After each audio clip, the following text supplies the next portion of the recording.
ఎందుకు చదివాడు?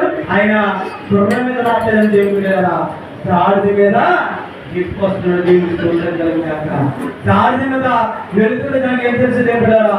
సమాధానము. దేవుడు స్తోత్రం కలిగాక గాడిద మీద వెళ్తుంటే ఏం తెలుసండి? శాంతికి కానీ మార్గం అది. దేవుడు స్తోత్రం కలిగాక. కాబట్టి అనేక మంది జనములు ఈ రోజులు ఏంటంటే దోషానికి చేయమని వాళ్ళు తిరుగుతూ ఉన్నారు. అంటే వాళ్ళు శాంతిని ప్రకటిస్తున్నారండి, నిజాన్ని ప్రకటిస్తున్నారు.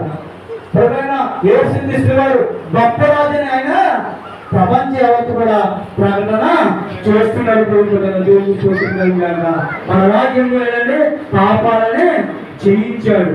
దేవుడు చూస్తున్నాడు కనుక అది యెషయా 9వ అధ్యాయము 6-7 వచనం చదువుకుంటే ఆయన భుజం మీద రాజ్యభారం ఉండెను, ఆశ్చర్యపడు, ఆలోచనకర్త, బలవంతుడైన దేవుడు, నిత్యుడగు తండ్రి, సమాధాన కర్తయగు